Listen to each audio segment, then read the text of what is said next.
Double smart starring by Ram Pothineni, Kavya Thapar, directed by Puri Jagannadh and produced by Charmi Kaur.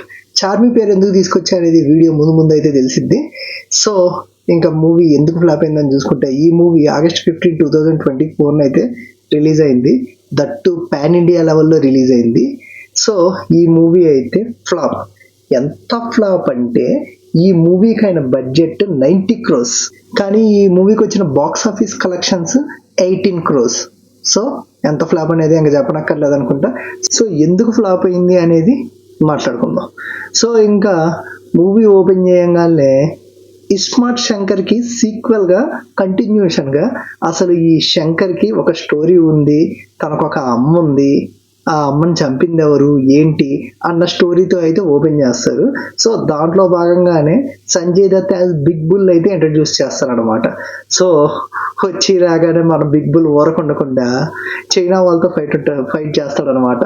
Hey Chinese, I like you because we love your noodles, fried rice, gobi manchurian, అది ఇది అని చెప్పి cringe డైలాగులు కొట్టి కత్తితో supper supper supper supper అని నడికేసి ఎట్ట పడితే అట్ట చేసేసి ఫైనల్గా హెడేక్ మైగ్రేన్ వచ్చిన వాళ్ళలాగా హాస్పిటల్ వెళ్ళి చేరతాడనమాట.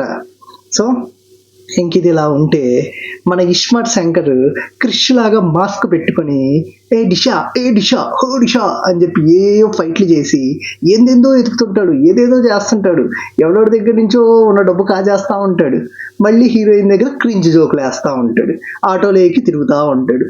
అసలు ఈడు ఏం చేస్తున్నాడు రా, ఈడికైనా ఐడియా ఉందా అన్న డౌట్ వచ్చే లోపలే మళ్ళీ కట్ చేస్తే foreign abroad Sanjay Dutt open చేస్తారు. సో ఇక్కడ ఫైనల్లీ తేలేది ఏంటంటే సంజయ్ దత్కి బ్రెయిన్ ట్యూమర్, బ్రెయిన్లో ఒక గడ్డ ఉంది, ఆ గడ్డ ఎప్పుడైనా పేలిపోద్ది, ఆడు చచ్చిపోతాడు. అయితే సంజయ్ దత్ మొత్తం నాశనం చేయడానికి చాలా ప్లాన్లు వేసుకొని ఉన్నాడు అనమాట. కానీ వాడికి చావడం ఇష్టం లేదు, బతికే ఉండాలి అది ఇది అని చెప్పి అనుకుంటాడు. సో నేను బ్రెయిన్ ట్రాన్స్ప్లేషన్ చేయాలి, ఎవరికి చేయాలి, ఎలా చేయాలి అని చెప్పి చూస్తూ ఉన్న టైంలో అప్పుడే పార్ట్ 1లో బ్రెయిన్కి యూఎస్బి కేబుల్ పెట్టుకొని యూఎస్బి పోర్ట్ పెట్టుకొని తిరుగుతున్న ఇస్మార్ట్ శంకర్ అనేవాడు ఒకడు ఉన్నాడు అని చెప్పి తెలిసింది. ఆన్ని తీసుకొని రమ్మని చెప్పి పంపిస్తారు. మనోడేమో double smart, mission impossible, fast and furious, hey Disha hey Disha hey Disha అనుకుంటా తిరుగుతూ ఉంటాడు. మధ్యలో ఈ కావ్య తాపర్తో హే జింగిచక్క హే జింగిచక్క హే జింగిచక్క అని చెప్పి డాన్సులు వేస్తూ ఉంటాడు. అసలు ఏందిరా బాబు, ఈడేంది ఈ డాన్సులు ఏంది, అసలు ఈ కావ్య తాపర్ ఏంది, ఇది కాసేపు ఏమో అట్టుంటది ఎట్టుంటది, తర్వాత ఫైటింగ్లు చేసిద్ది, ఏం జరుగుతుందిరా ఇక్కడ అనుకునే లోపల కరెక్ట్గా ఇంటర్వెల్కి వీడిని తీసుకెళ్ళి వీడికి చిప్ పెడతారు. అది కాస్త గందరగోళం అయింది. ఆ తర్వాత ఇంకా వీడు డిఫరెంట్గా బిహేవ్ చేస్తాడు. వీళ్ళమ్మలాగే ఉన్న ఇంకొక ఆమెను అమ్మ అమ్మ అని చెప్పి పిలుస్తాడు. కాసేపు ఏ ఎవరు నువ్వు, అమ్మా ఏ ఎవరు నువ్వు, అమ్మా ఏ ఎవరు నువ్వు, అమ్మా ఏందిరా ఈ గోల అన్నట్టు అనిపించింది అనమాట మనకి.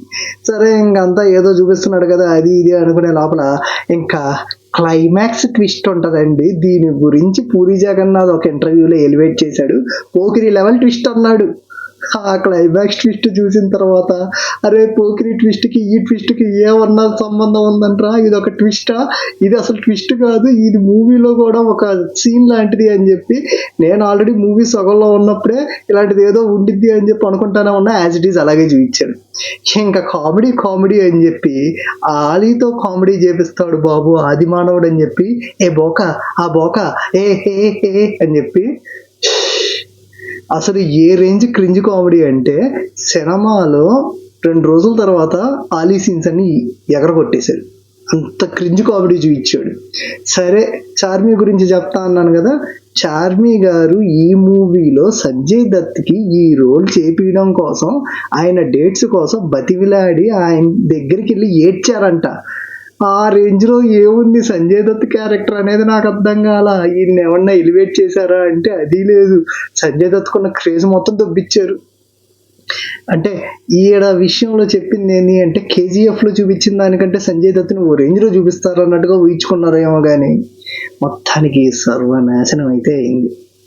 సో మొత్తం కలిపి సీక్వెల్ తీస్తున్నాం అట్ట తీస్తున్నాం అని చెప్పి దరిద్రంగా తీసిపడేశారు. సో ఇది గైస్ మొత్తానికి డబుల్ స్మార్ట్ ఎందుకు ఫ్లాప్ అయింది అనడానికి రీజన్స్. సో మీకు ఇంకేమన్నా రీజన్స్ అనిపిస్తే కింద కామెంట్ చేయండి. వీడియో నచ్చితే లైక్ చేయండి. ఇలాంటి మరిన్ని మూవీ అప్డేట్స్ కోసం ఇప్పుడే మన ఛానల్ సబ్స్క్రైబ్ చేసుకోండి. Thank you for watching. We will meet you again. Bye.